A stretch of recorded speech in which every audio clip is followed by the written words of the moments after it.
Joining us now all the way from ATL Atlanta is our very good friend Deji Ogeyingbo, who is the country manager of Making of Champions. Thank you very much for coming through, Deji. It's good to see you. I haven't seen you in a while. And I'm sure you're probably celebrating Julian Alfred Day as well.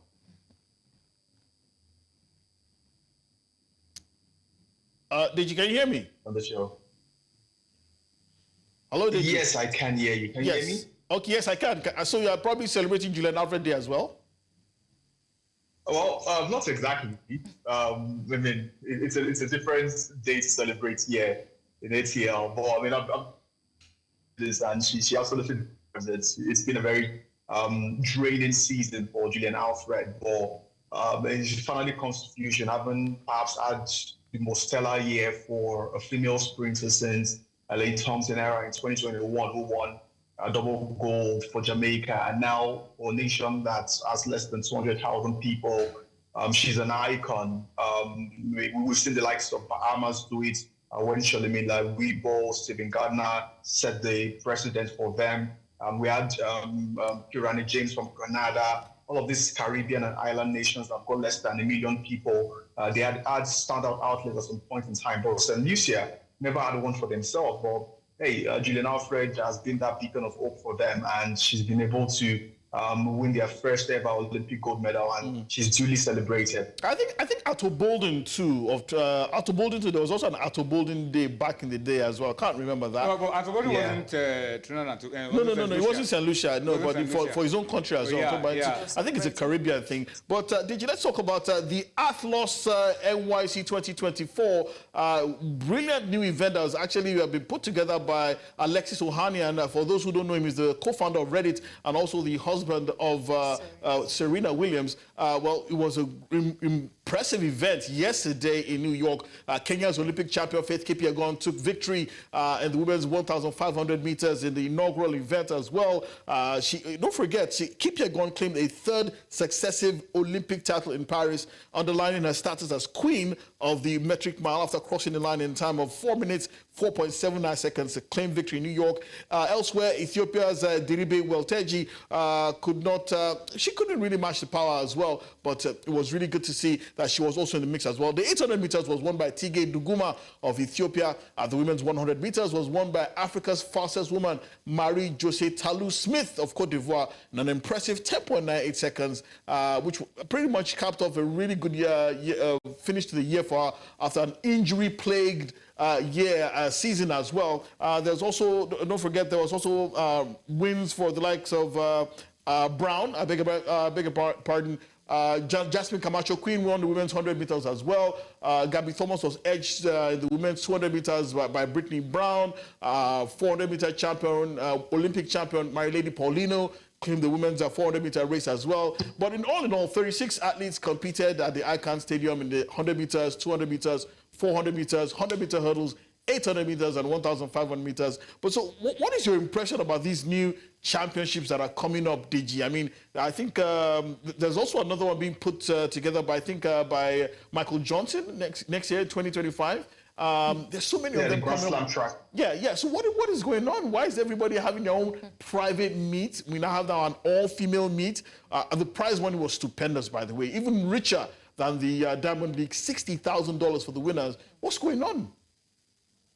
Well, you just said it. That last part was important. The prize money, and the track is a sport that is not really money cash rich, but primarily the realization that outside the Olympics and the World Championships, people don't seem to get glued to their TV sets watching track and field. It's the #1 Olympic sport. We saw how everyone watched all the sports, all the events at the Paris Olympics, but that was just under a 2-week window. Nobody's going to wait for LA 2028. Diamond League has struggled to gather people's attention primarily because of the cash rewards. I mean, it's decent, but I mean, you would have to be #1 athlete in your event, or maybe be a Sidney McLaughlin or Noah Laos to be able to earn decent money from the Diamond League. But even at that, you can't guarantee making up to $200,000 in a year, and that's perhaps the sort of money maybe a Ejore will get for winning a marathon, or even from your endorsement. So it's actually not worth it. So it's a combination of these factors where they want to bring excitement, they want to bring glamour, create an event in which the cash reward is worth it for the athletes to compete in, as well as giving them that opportunity to mix sport and entertainment. So what Alexis Ohanian did yesterday, of course, he has invested when it comes to women's sports. Recall he started all this whole thing by creating Angel City in Los Angeles about 3-4 years ago. Was able to grow that to worth about $250,000. And he decided to do this in track and field, mixing sports and entertainment. It's the one true global sport after soccer. And I mean, the biggest market is in North America, especially in the United States, where you've got sports like American football, baseball, basketball, hockey, soccer at this point in time, basketball, all perhaps trumping it in terms of popularity. But guess what? Americans perhaps are one of the best, if not the best nation when it comes to track and field. But people don't know it. But if you watch all of these other sports they talk about in America, there's an infusion of entertainment in it. And because of the main core of track and field is in Europe, and they are very traditional, they really want to deviate from how it has been done for centuries, and it can be a bore at some point in time. So you see someone like Sydney McLaughlin staying in the United States, not going to compete in Europe until the World Championships or the Olympics. This time around with Grand Slam track, she's competing in the United States. She has got huge catch incentives. Perhaps over maybe Sorry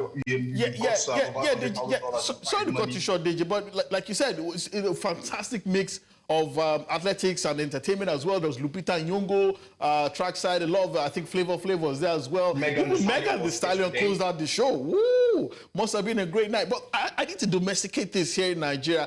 How can we create something like this? I'm talking to you because, I mean, you work for one of the Nigeria's finest track and field management companies. Can we have something like this whereby you can have maybe, let's say, 1 million naira for the first place? Right? You also bring in maybe musicians and, I mean, just something similar. Can we have that in Nigeria? And can your company champion it? It's difficult to bring entertainment to sports. Not that it's impossible when you've not even gotten the sports right. The closest to what we've seen in terms of bringing sports and entertainment at the core level, I would perhaps say, is what maybe Sports Lagos does at their games, or maybe Remo Stars at some point in time. But even at that, you see it's lacked that continuity, right? Because the whole idea is you have the core fans and you're trying to market the sport to other people so that they can come in, sell tickets, and generate more revenue. So if I'm going to go to the stadium and bring my family that doesn't like track and field, how can I attract them? I get a superstar, a rapper, a big actor to come in also, we can come together and watch it, right? So we've not been able to even get the sports rights in terms of the coverage, in terms of the activation. You're still a work in progress. The entertainment part will just be rubbing or spraying perfume on a dead body. You would get it all feel good and nice, but eventually the sport itself has no one be able to generate any revenue. Hey, I mean, Alex Ohanian had, he's a venture capitalist himself. I think he had Tiffany and co coming to support it. His wife, Serena Williams, makeup agency was the ones that hit the athletes and gave makeup to them, and they took pictures at Times Square. So it's all of those glitz and glamour. And of course, we have all of those sort of things in Nigeria. We can do it, but our companies or we'll make enough champions do it, Deji. We'll make enough champions do it. That's all I want to know. Well, I mean, there's no point doing it now if we're not able to get the whole core or essence of what track and field is in Nigeria. Okay. The idea, first of all, is to ensure that we develop the best athletes to represent Nigeria and win Olympic medals. When we are able to do that, the next step is how can we now generate revenue by putting together a package that encompasses or gets people to come and watch the sport. So if we're able to do the first one right, definitely, the second one will just be icing on the cake. Okay. But we've been speaking to Deji Ogeyingbo, who is the country manager for Making of Champions, one of Nigeria's finest sports management companies. Deji, thank you so much for coming through.